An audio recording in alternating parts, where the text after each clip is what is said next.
Hey guys, hope you're having a good evening. It is August 7th, 2010, and I got an article from a website called Washington's Blog, and I think you might enjoy this one. And it's called Mainstream Economists, and in quotes say mission accomplished for what they did to cause us to have a recovery. Okay. 100% pure grape juice. It's not rotten. It's not fermented. It's good grape juice. Numerous current stories show how disconnected mainstream policymakers are from reality. Okay, there's a huge disconnect, guys. For example, Ryan Grimm points out that there is an unbelievable disconnect between the American people, who are people that are against the Afghan war, and I am one of them, and Iraq, and Pakistan, and our future Iran, and Congress, and the political elite. Okay? There's a major disconnect between the two.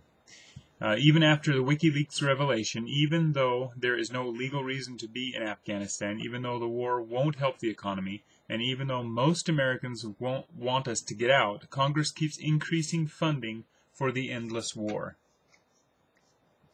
And, obviously, our Congress should put our interests first, right? We the people. If we don't want something happening, then they need to acknowledge it. And I think it's time to throw some fat cats out of Congress. and the big chair, too. As Alan Blinder, economist, banking consultant, and former vice chairman of the Board of Governors of the Federal Reserve System and chief of Moody's economist Mark Zandi, wrote a paper yesterday called How We Ended the Great Recession. Okay, a resource on Capitol Hill sent this one to me, telling me that the paper is making the rounds on Capitol Hill. In the paper, Blinder and Zandi congratulate the Bush and Obama administrations for saving us from the Great Depression 2.0. Okay, they're congratulating both administrations for saving the United States economy from a Great Depression. Friends, we're not out of the recession.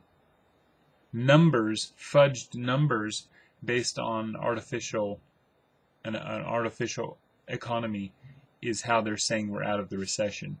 And it's pure stimulus. That's all it is. And it creates a synthetic hype of people saying, oh, there's a recovery, it's psychological, oh, there's a recovery, let's start spending money again. But it's based on untruths. 18 months ago, the global financial system was on the brink of collapse, and the U.S. was suffering its worst economic downturn since the 1930s. The Great Recession gave way to recovery as quickly as it did, largely because of the unprecedented responses by monetary and fiscal policy makers. Okay, it's called monetization. Increasing the money supply. In other words, mission accomplished. They did what they set out to do.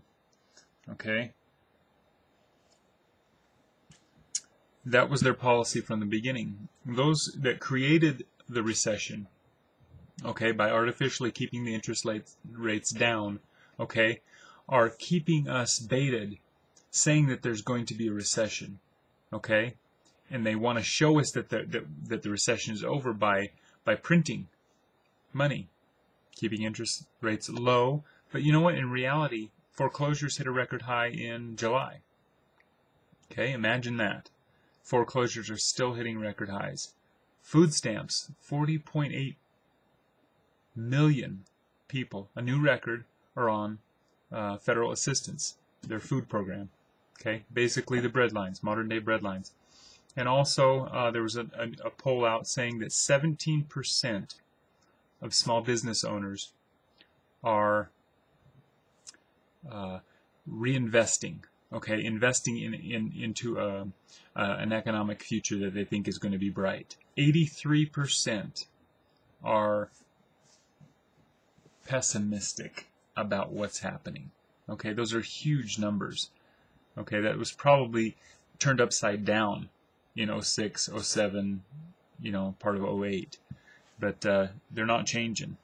I mean, people have a grim view of what the economy looks like going forward.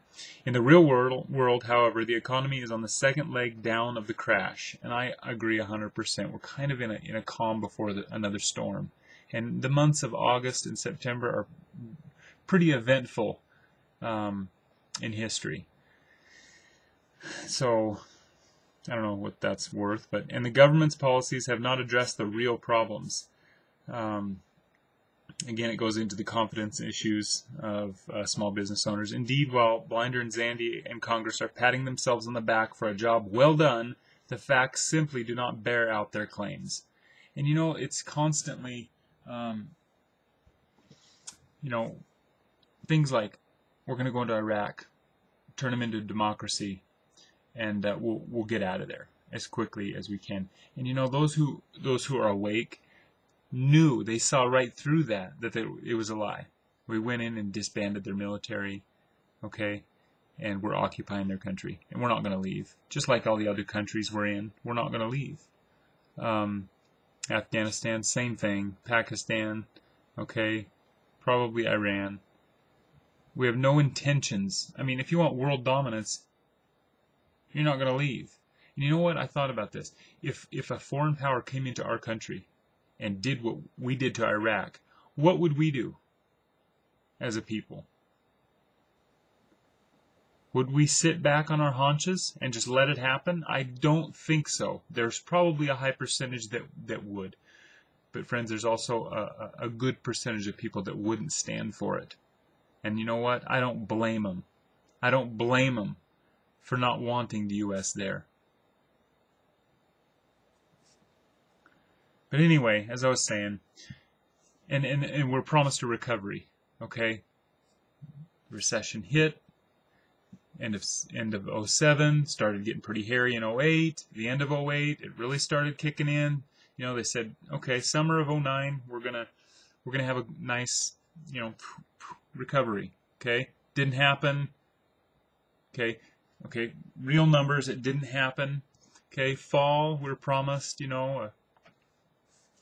moderate growth. Okay, now we're saying that, and then they were saying in 2010, definitely by the spring of 2010, we're going to be out of the, and they're saying it. We're out of the recession.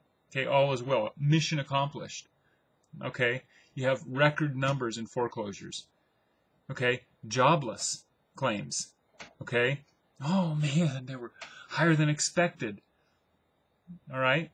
83% of small businesses don't think that we're in a recovery, or the business horizon doesn't look very, very shiny. Okay? What do you expect? And now we're going into the fall. Okay? 1 month here in Wyoming, we're going to be in the fall. It can snow next month for us. But, I don't know, guys. I think I agree with this statement here about, in the real world, however, the economy is on the second leg down of the crash, and the government's policies have not addressed the real problems. Okay, papering things over with money doesn't do it. Okay, we know this. It's common sense. Unless you have production, manufacturing, and optimism in the markets, it's not going to happen. Wall Street's record low volume. Okay, nothing pointing to the fact that everything is over. Okay, you still have gold solidly at $1,200 an ounce. Okay, silver is probably going to break 20. So anyway, guys, it's just more propaganda. It really is. Pay attention. Pay attention to what's happening in the real numbers. Look behind the smoke screens, if you will. Okay, don't just gobble up what you're being told. Okay, take a little bit of this from over here, a little bit of this over here. Do your research and find out what's really going on. Then you can make intelligent decisions moving forward. Take care, guys.